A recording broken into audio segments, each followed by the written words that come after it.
السلام عليكم ورحمة الله وبركاته. هنعمل النهاردة فيديو جديد ومختلف وحاجة جميلة جدا.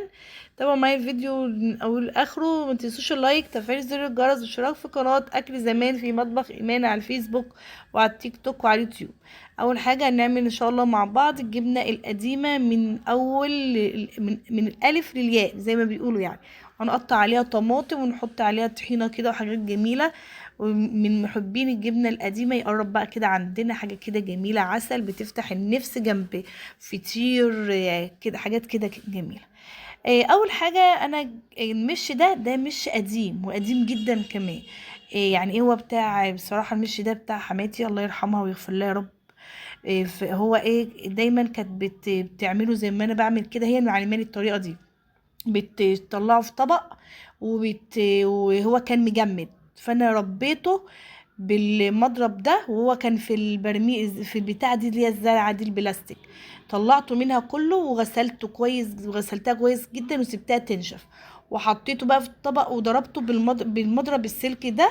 وحطيت عليه لبن بقري، تمام. جبت لبن بقري وبعد ما غليته وبرد تماما حطيت عليه. وجبت قرون شطه شلت منها الحته الخضراء اللي فيها. يعني انا حتى سالت الست بتاعت اللبن اللي هي بتجيب لي، قالت لي حطي قرون شطه، ما تحطيش شطه ناعمه عشان ما تعملش سوس. حتى المش بتاعي ده نضيف جدا ما شاء الله، الله اكبر، نضيف ما فيهوش ولا سوسه. لان كمان حماتي كانت بتحط فيه دايما قشر برتقانه وقشر اليوستفندي اللي كان ايه، ملحم. تمام. فانا عملت بقى الخطوه المشي ده، حطيت على فيه قرون الشطه وركنته تمام. وجبت حوالي كيلو وربع جبنه قريش. وجبت بقى اللهم صل على النبي عليه افضل الصلاه والسلام. ما تنسوش بقى اللايك وتفعيل زر الجرس واشتراك في القناه. اكل زمان في مطبخ ايمان. جبت بقى مصفى كده، عشان احط فيها عليها الجبنه القريش. جبت بقى الجبنه القريش عشان انا شايفها تعملي ايه، بتلفيها بملح. في ناس بتلفها بملح وشطه، بس انا مش عايزه احط فيها الشطه خالص عشان خاطر الشطه زي ما قلت لك بتعمل سوس. تمام، احنا مش عايزين نحط شطه، ان بنكتفي بقى بالشطه الحمراء اللي احنا حطيناها دي. تمام. وهلف بقى كل الجبنه بالملح بالشكل اللي حضرتك شايفاه ده. وارش عليهم ملح كده، واحط تحت المصفى بتاعتي دي طبق، عشان الجبنه دي هتنزل ميه. وبالتالي مش لو الصينيه الميه كده مش هتنشف، فانا هحطها تحت طبق، يعني الطبق تحتيها. تمام. وبعدين ايه، اسيبها بقى لحد ما تنشف خالص. انا سبتها تنشفت خالص. وكمان المش بتاعنا زي ما انتوا شفتوا كده تقل. شايفين في اول الفيديو كده كنتوا انتوا شايفينه كان لسه خفيف. تقل ازاي. والجبنه بتاعتي كمان اهي نشفت، شربت كده الملح، وبقيت كل شويه الف فيها عشان ايه، تنشف. الجبنه بتاعتي المش بتاعي جميل القمر اهو. جميل قوي على فكره، ممكن تاكليه قبل ما تحط فيه الجبنه، بيبقى حاجه حلوه قوي يعني، ناعم كده. بيتباع بره في المحلات. عليا افضل الصلاه والسلام. شايفين الجبنه كانت الاول طريه خالص، وكنت خايفه امسكها تتقطع مني. دلوقتي الجبنه الملح نشفها تماما. بس حطيت كل الجبنه بتاعتي في المش بالشكل الجميل بتاعي ده.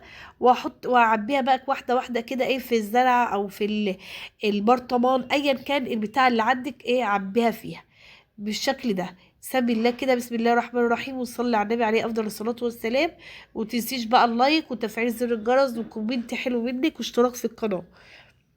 وبعدين رحت ايه، بعد ما خلاص حطيتهم كلهم بالشكل ده ومسحت كده بالمنديل. حطيت حبيت ايه اللي انا ايه اعملها بالاسترتش لاب. طبعا أنا ما عنديش استرتش لاب، بس عندي الاسترتش لاب دوت ايه، كان بيجي عندي متغلف بالجبنه الرومي للانشون. فانا ايه يعني لما نضيف بركنه بس في جنب وبستخدمه تاني، بعيد استخدامه. تمام. فغطيت بقى ايه، غطيتها بالغطا بتاعها وسبتها بقى. سيبها يومين تلاتة، بصي مش يومين تلاتة، لو يومين تلاتة تلاقي لسه الجبنة بتاعتك طرية. سيبيها فترة، يعني انا سبتها فترة، يعني من اسبوع كده لاسبوعين، وابداي كلي منها. حاجة كده جميلة الله اكبر. طلعتي بقى عشان ايه، نقطعها بقى جنبيها طماطمتين كده. ونحط كمان طحينة عشان تبردي الحدقية بتاعت الجبنة. وانا بحب اكلها بقى بالطريقه دي اللهم صل على النبي بالطماطم وعليها طحينه. بس انا حطيت طحينه بس نسيت اصور الحته دي. وبحط كمان عليها، باجي اعملها بقى في السندوتش، بحط عليها قشطه بتبقى عسل. جربي بقى الجبنه القريش. ولو انت طبعا ما عندكيش المش هتعملي ايه؟ المش بيتباع في عند الناس بتوع اللبن وكده. السلام عليكم.